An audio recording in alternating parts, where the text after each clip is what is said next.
আসসালামু আলাইকুম ওয়া রাহমাতুল্লাহি ওয়া বারাকাতুহু।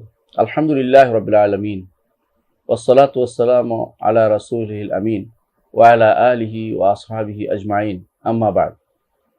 দর্শকবৃন্দ, কারবালা যে ঘটনাটি ঘটেছে, এই ঘটনাটি নিয়ে আহলুস সুন্নাত ওয়াল জামাত এবং অন্যদের মধ্যে একটা বিরাট মতপার্থক্য রয়েছে।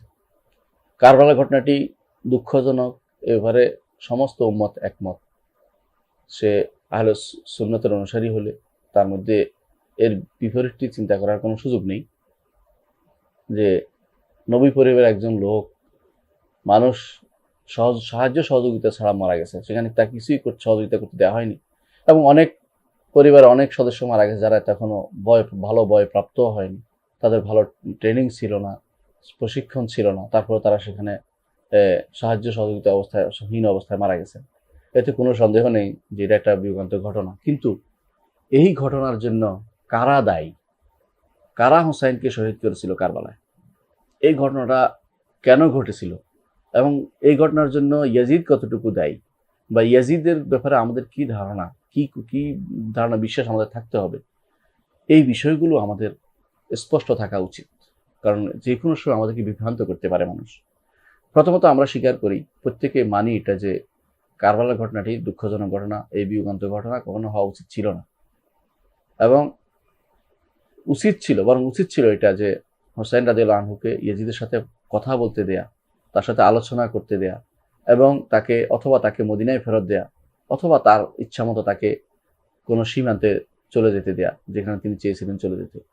এই তিনটার বাইরে তাকে জোর করে তার মধ্যে যুদ্ধ চাপিয়ে দেয়া এবং তার বিরুদ্ধে যুদ্ধ করা, এটা কোনো ঈমানদারের কাজ হতে পারে না। যারা করেছে তারা নিঃসন্দেহে তারা অপরাধ করেছে, অপরাধ ইমানদার কখনো এই জাতীয় অপরাধে প্রবৃত্তি হতে পারে না। যারা নবী সাল্লাল্লাহু আলাইহি ওয়াসাল্লামকে ভালোবাসে, তার পরিবারকে তারা ভালোবাসবে, এটা স্বাভাবিক। কিন্তু মনে রাখবেন, কারা করেছে এই কাজটা? এই কাজটা তো করেছে কুফাবাসী, সিরিয়া, ইরাকবাসী, ইরাকের লোকেরা এটা করেছে। সিরিয়া থেকে কেউ আসেনি। তখনকার সময় এরকম অবস্থা ছিল না যে কেউ বিমানে করে নিয়ে আসবে, বা সেখান থেকে কোনো ট্রেনে নিয়ে আসবে, বাসে নিয়ে আসবে সেনাবাহিনী এসেছিল, এমন কিছুই ঘটেনি। তারা সেখানে ঘটেছিল যারা এই ঘটনাটি ঘটিয়েছিল তারা সবাই ছিল ইরাকের অধিবাসী, এবং সবাই ছিল অস্থিরমতি, এবং সবাই ছিল তথাকথিত শিয়াদের অনুগামী। এবং তখনকার সময়ে আলী রাদিয়াল্লাহু আনহু যাদের কাছে ছিলেন, যাদের কাছে তার খিলাফত পরিচালনা করেছেন, যেখানে থেকে সেখানকার লোকেরাই তার বিরুদ্ধে দাঁড়িয়েছে। এবং অধিকাংশ সময় দেখা গেছে যে অধিকাংশ আগে এরাই তাদের হুসাইনকে ডেকেছিলেন যে মদিনা থেকে চলে আসেন, আমরা সহযোগিতা করব। এরাই পরবর্তী টাকা খেয়ে, এরাই পরবর্তী গাদ্দার হয়ে তারা সহযোগিতা করেছে ওবায়দুল্লাহ বিন জিয়াদকে। ইতিহাসে ওবায়দুল্লাহ বিন জিয়াদ নিন্দিত হবে, এবং তাকে হত্যা করেছিল পরবর্তীতে মুসআব বিন জুবাইর।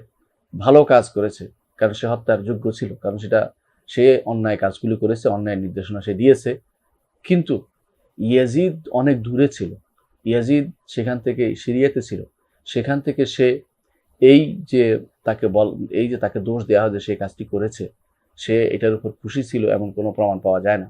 বরং ইতিহাস দেখা যায়, যখন তার কাছে সংবাদ পৌঁছেছিল ইয়াজিদের, তখন বলেছিল যে ইয়াজিদের কাছে যখন সংবাদ পৌঁছেছিল যে হুসাইন রাদিয়াল্লাহু আনহু শহীদ হয়েছেন, তখন তিনি আফসোস করেছেন এবং বলেছেন যে ওবায়দুল্লাহ বিন জিয়াদের উপর আল্লাহ লানত হোক, আমি তো তাকে এটা বলিনি।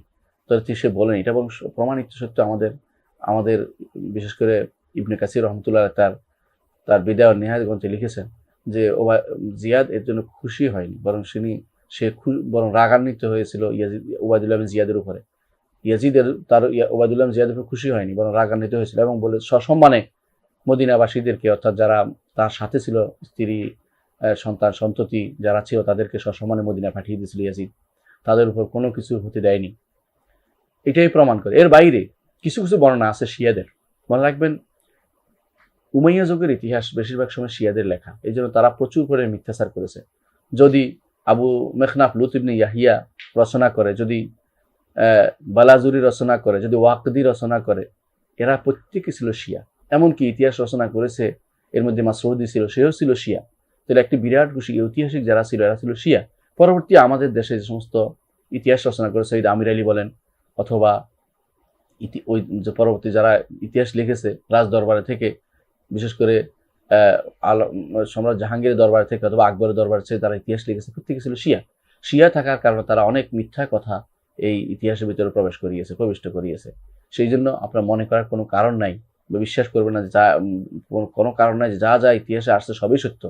এই সব সত্য নয়, বরং তাদের মধ্যে মানবিকতা ছিল। শুধুমাত্র যারা হুসাইনকে হত্যা করেছে তারা ব্যতীত সিরিয়া যারা ছিল তারা অনেক উন্নত মন মানসিকতা সম্পন্ন ছিলেন। তারা কখনো নবী পরিবারের আক্রমণ কখনো তারা চাননি। তাদের মধ্যে যারা অন্যায়কারী ছিল তাদের কথা আলাদা, কিন্তু ইয়াজিদ বা তার অনুসারীদের মধ্যে কেউই নবী পরিবারে কাউকে হত্যা করতে চাননি। এটা একটা রাজনৈতিক ঘটনা হিসেবে আপনি বিবেচনা করতে পারেন, যে রাজনৈতিক ঘটনা সাধারণত একে অপরকে ঘায়েল করতেই থাকে মানুষ। সেখানে কে কাকে কখন ঘায়েল করছে সেটাকে আপনি ধর্মীয় একটি লেবাস না পরানোই আমার জন্য উচিত হবে। ধর্মীয় লেবাস না পরে আমরা বলবো যে হুসাইন রাদিয়াল্লাহু আনহু শহীদ হয়েছেন, এটা অন্যায় করেছে। যে কারা করেছে? কুফাবাসীরা করেছে, এবং কাদের নেতৃত্বে করেছে? ওবায়দুল্লাহ বিন জিয়াদের নেতৃত্বে করেছে। সেখানে ইয়াজিদ আসেনি, ইয়াজিদ সেটা খুশিও হয়নি, তার পক্ষ থেকে তাকে হত্যা করার নির্দেশনাও আসেনি, বরং তাকে আটকানোর নির্দেশনা ছিল যে সে যেন আসতে না পারে, সে যেন কোনো কিছু করতে না পারে, অর্থাৎ রাজনৈতিক কারণ তাকে বন্ধ করা তাদের উদ্দেশ্য ছিল। রাজনৈতিক কারণটা ইয়াজিদ কি আসলে এই জন্য দায়ী? একটি স্থিতিশীল রাষ্ট্র যখন তৈরি হয়ে যায় তখন সবাই চায় যে তার রাষ্ট্রটা টিকে থাকুক। এটা তাদের ব্যক্তিগতভাবে রেষারেষি হতে পারে, এত পারিবারিক রেষারেষি হতে পারে, আগেও সেটা ছিল, পরবর্তীতে সেটা হয়েছিল, এটা হতে পারে। অনেক ইতিহাস এটা বলেছেন যে সেটা হাশেমি এবং উমাইয়া দ্বন্দ্ব, এটা হতে পারে, কিন্তু নাও হতে পারে। কারণ ইসলাম গ্রহণ করার পরে এই দ্বন্দ্বটার চেয়ে বেশি গুরুত্বপূর্ণ ছিল তাদের কাছে রাষ্ট্র টিকিয়ে থাকা। কারণ সিরিয়া যেখানে ছিল সেখান থেকে মুসলিম বিশ্বকে নিয়ন্ত্রণ করা সবচেয়ে বেশি সম্ভব, ইরাক থেকে নয় তখনকার সময়।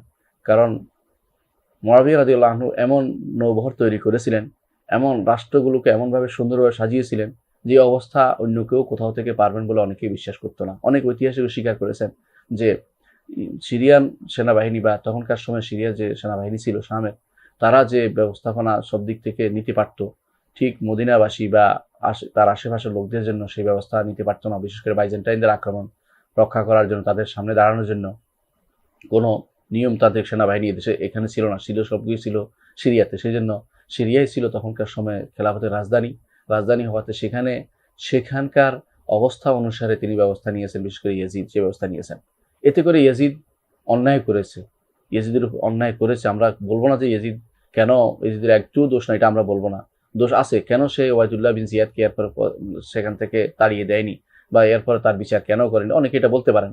কিন্তু এরপরে সে কিন্তু বেশি দিন জীবিত ছিল না। সুতরাং একটা মানুষ যতদিন পর্যন্ত তার দোষ হতে পারে, যদি বেশি দিন জীবিত থাকতো বা ক্ষমতা থাকতো সেটা আলাদা কথা, এরপরে সে বেশি দিন ক্ষমতায় ছিল না।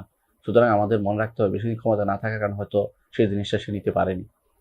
আমাদের একটা জিনিস স্মরণ রাখা দরকার, ইয়াজিদকে কি আমরা লানত করব, অর্থাৎ তাকে কি অভিসম্পাদ দিব, নাকি তাকে রহমতুল্লাহ আলাই বলবো?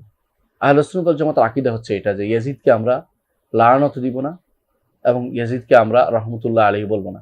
অর্থাৎ তার বেশি মাখামাখিও প্রয়োজন নেই, এবং তাকে আমরা একেবারে ছেড়ে বিরোধিতা করে তাকে আল্লাহ তাআলার রহমত থেকে নিরাশও আমরা করব না।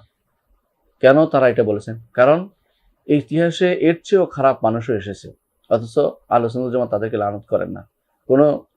কোনো মানুষ অন্যায় করলে তার জন্য ক্ষমা প্রার্থনা করার একটা নিয়ম আছে, ক্ষমা প্রার্থনা করে আল্লাহ তাকে ক্ষমা করে দিক বলার নিয়ম আছে। কিন্তু যেহেতু নবী পরিবারের উপর আক্রমণ করেছে, আপনার অনেকেই বলেছেন, সেজন্য আমরা হয়তো তার রহমতুল্লাহ আলাই বলি না, কিন্তু লানতুল্লাহ আলাই বলার কোনো সুযোগ নাই। অনেকে যেটা বলে থাকেন এটা অন্যায় করে থাকেন। কারণ আপনি লানত কেন করবেন? সে কি কাফের ছিল? কখনো নয়।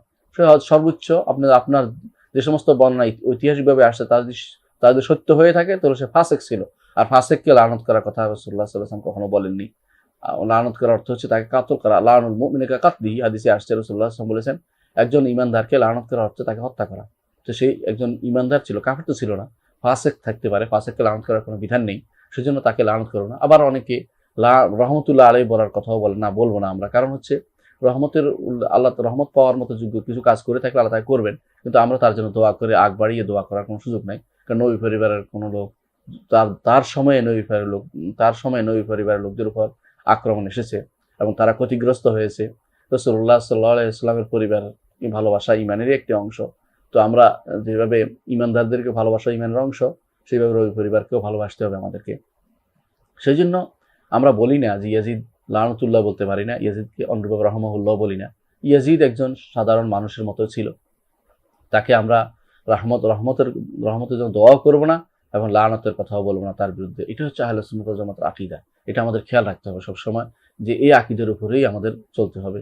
আমরা ওদের মতো হব না যারা নবী পরিবার বিরোধী নাসিবী গোষ্ঠী, যারা ইয়াজিদের রহমতুল্লাহ আলাইহি বলে, আবার ওদের মতো হবে না শিয়াদের মতো যারা ইয়াজিদকে লানত করে এবং মুআবিয়া রাদিয়াল্লাহু আনহুকে লানত করে এবং সমস্ত সমস্ত উম্মতের ভালো মানুষ যারা তাদেরকে যারা খারাপ মনে করে, তাদের বিশেষ করে সাহাবায়ে কেরামকে যারা খারাপ মনে করে, সেই শিয়াদের মতো আমরা কোনো কর্মকাণ্ড করব না। বেশিরভাগ শিয়াই মিথ্যা কথা রচনা করে, তারা আমাদের কোনো কিছুই শুনবে না, তারা তাদের মতো করে চলে। তারা হচ্ছে একটি ধর্মীয় রাজনৈতিক দল, তারা সম্পূর্ণ ভিন্ন মতাবলম্বী এবং ইসলামের প্রথম থেকে তারা ইসলামকে বিভাগ করে দিয়েছে, ইসলামকে দুই টুকরা করে দিয়েছে, ইসলামের সেই সোনালী ধারাকে, ইসলামের সেই সঠিক নিয়মকে তারা আলাদা করে দিয়েছে। তাদের সাথে আমাদের মিলন বা তাদের সাথে আমাদের আকীদা বিশ্বাসের কোনো মিলন কোনোদিনও হবে না। তারা যেই সব পদ্ধতি অবলম্বন করে ইসলামের ব্যাপারে, তা থেকে আমাদের দূরে থাকতে হবে। ইনশাআল্লাহ এই শিয়াদের ব্যাপারে পরবর্তী বিষয়ে আমরা পরবর্তী কোনো সময় আমরা আলোচনা করব। ততক্ষণ আপনারা ভালো থাকুন। আসসালামু আলাইকুম ওয়া রাহমাতুল্লাহি ওয়া বারাকাতুহু।